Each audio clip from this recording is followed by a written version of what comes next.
gente de Sobrenatural? Gracias por dar el clic a otro video más. Espero que las historias de hoy te gusten. Te recomiendo que te pongas audífonos y le subas al volumen para disfrutar aún más de estas historias. La montaña tenebrosa. En un remoto pueblito existió hace muchísimo tiempo una leyenda sobre una montaña donde ocurrían cosas espeluznantes. Cada cierto tiempo se desaparecían personas, donde se decían que los mantenían encerrados en grandes jaulas de pájaros colgantes, en una cueva en la montaña. Se murmuraba entre la muchedumbre que habitaba una horripilante bruja y que usaba a dichas personas en trabajos de hechicería. Se dice que en la montaña tenebrosa existió el mal encarnado. Los habitantes del pueblo vivían en un constante temor, sobre todo con los más pequeños que se los llevaba y los convertía en animales del bosque. Las mujeres ya tenían miedo de salir embarazadas, porque los niños del pueblo se desaparecían constantemente y jamás aparecían, a menos como niños. Dicen que la aterradora bruja los convertía en animales o alimañas, depende qué tan bueno o malo sea el niño.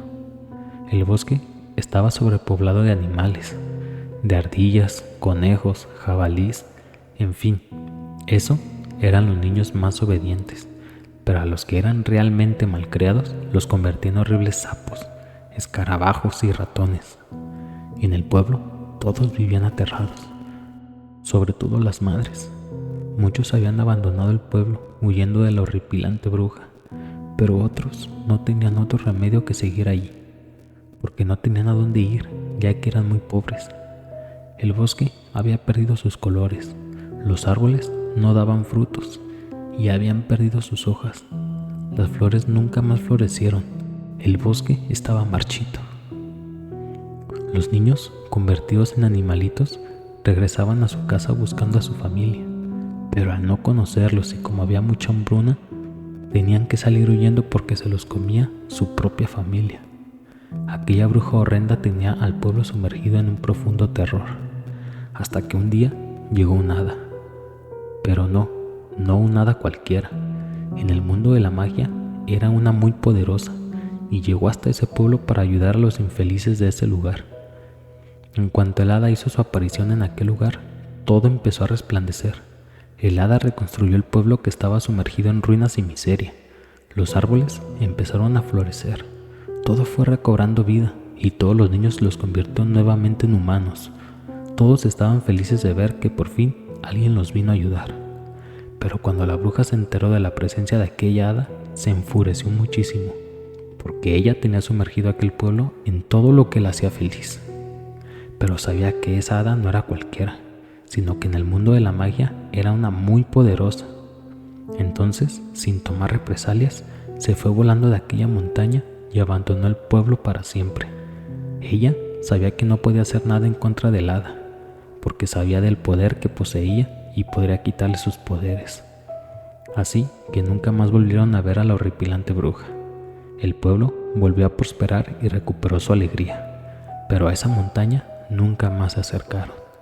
Y las personas van de paseo al bosque, pero a la montaña nadie se acerca, aunque saben que la bruja ya no habita allí. Pero dicen que todavía se escuchan los lamentos de las almas de las personas que la bruja mató en aquel lugar, ya que se siente una energía cargada horripilante y se escuchan susurros espeluznantes. Así que aquella montaña jamás perderá su nombre, porque lo que allí se vivió es difícil de olvidar. Y aún en la actualidad todavía la llaman la montaña tenebrosa. Este hecho espantoso ocurrió en una ciudad llamada Ethan. En aquel lugar vivió una pareja de esposos. Recientemente se habían mudado a esa ciudad. El matrimonio en ese momento iba de maravilla. Ambos se amaban, o al menos eso era lo que se presenciaba en ese momento. Luego de un tiempo, la mujer había dado a luz. Ella se llamaba Verónica. De ella había nacido una hermosa niña que por nombre le puso Yasmín. La familia estaba muy alegre. Todos parecían ir fluyendo muy bien. El esposo trabajaba en una fábrica y la habían despedido del trabajo. Durante algunas semanas buscando empleo, encontró uno que pagaban muy bien, pero en ese trabajo había bastantes chicas. A poco tiempo, él había hecho muchas amigas. Por otro lado, los celos empezaron. Verónica empezó a pelear con su esposo siempre que llegaba del trabajo. Le reclamaba y le hacía preguntas incómodas. El hogar se había convertido en un ambiente pesado. Todos los días peleaban. Verónica se había vuelto muy agresiva. En ese hogar no había paz en ningún momento. Entonces su esposo empezó a desencantarse de ella. Poco a poco ese amor se fue esfumando. Él un día le pidió el divorcio, pero ella se rehusaba a esa idea. A pesar de que vivían peleando por culpas de sus celos, ella no quería dejarlo. Pero él se fue de la casa y solo iba los fines de semana a ver a su hija. Él ya se había enamorado de otra mujer y al parecer estaban comprometidos. Cuando esa noticia llegó a los oídos de Verónica, ella le dio un ataque de ira. Los celos que sentía en ese momento eran indescriptibles.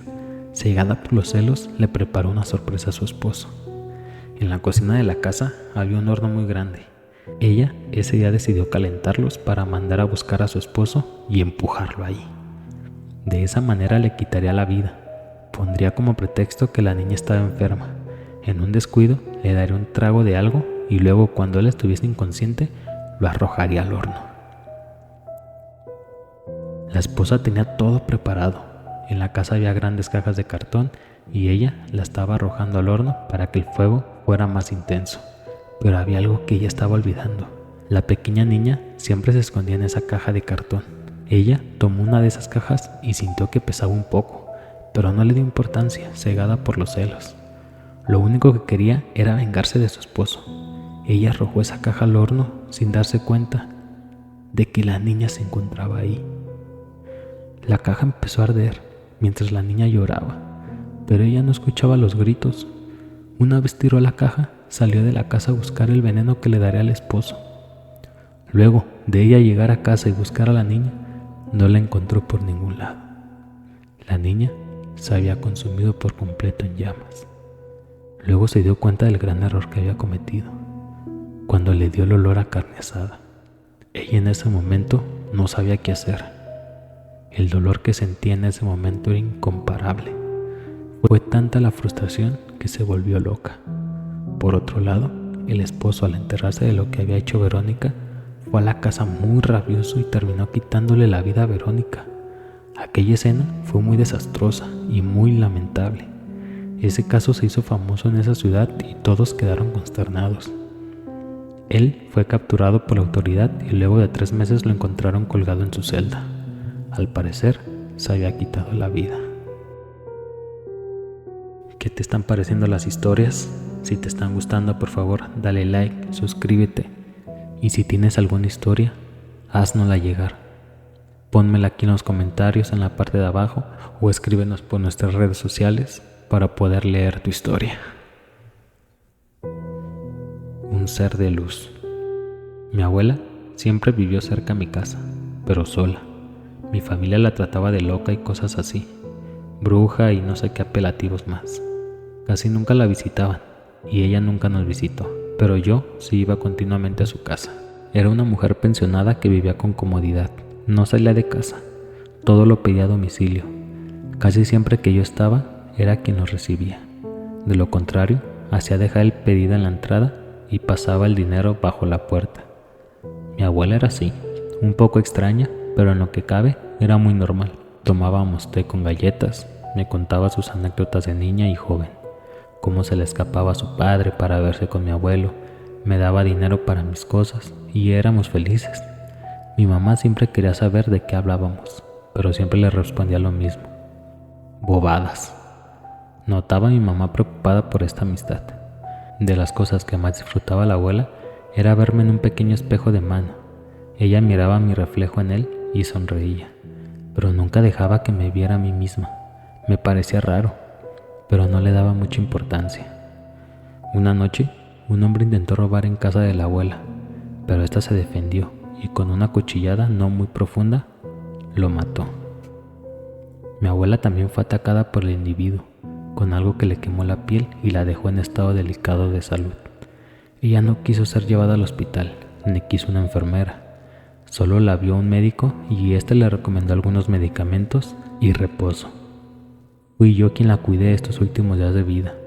Una tarde, cuando ya estaba para morir, me dejó verme en el espejo de mano. No podía creer lo que veía. Era yo, pero irradiaba luz. Parecía como si fuera transparente y a la vez tuviese una luz dentro. Mi abuela me dejó ver su reflejo en el espejo. Ella era igual a mí, solo que su luz se veía más opaca. Me contó que somos una generación de seres de luz. Cuidamos el mundo de demonios. Estos entran por un portal muy antiguo desde el infierno. Me enseñó un puñal parecido al con que atacó al ladrón. También me dijo que no era ningún ladrón, era un ser malvado, pero que esa daga los mandaba de nuevo al infierno con solo medio herirlo. Me dijo también que el espejo sirve para identificarlos. Todas las personas tienen más o menos luz según su grado de maldad. El espejo los pone al descubierto, pero los que no tienen ninguna, que se ven negros como la noche, son demonios que hay que mandar de nuevo a su mundo de tinieblas. Me advirtió que mientras tú no los veas en el espejo, ellos no sabrán que tú eres un ser de luz, pero después que tú veas el reflejo, también ellos se enterarán que los has descubierto. Según recomendación de la abuela, tendría yo que identificar los seres oscuros, mandarlos de nuevo a su mundo, también encontrar un ser de luz, pero cuando llegue mi fin, entregar ese legado. Me dijo que no me preocupara, que siempre nos darían el tiempo de dar este poder a nuestro siguiente encargado. Hoy día soy una mujer sola. Mi abuela me heredó la casa y vivo en ella. Solo me visita un sobrino, un ser de luz, al cual le daré el recado en el tiempo preciso. Salgo muy poco, aunque ya he enviado varios seres oscuros al más allá, no me gusta salir, porque no quiero saber qué tanta maldad hay en la gente. Tampoco quiero que me descubran los seres oscuros. Acá en casa esperaré mi final y entregaré mi legado. Tal vez les parezca extraño, pero estamos llenos de muchos seres oscuros y muy pocos de luz, porque siempre nos escondemos para no darnos cuenta de cuánta maldad hay en el mundo. ¿Qué les parecieron las historias? Espero en verdad que te esté gustando este canal, las historias que hemos subido. Si no las has escuchado, ya hay varios videos en el canal para que los vayas a ver, y como siempre te recomiendo que los escuches con audífonos y le subas al volumen. Dale like, suscríbete y que tengas dulces sueños.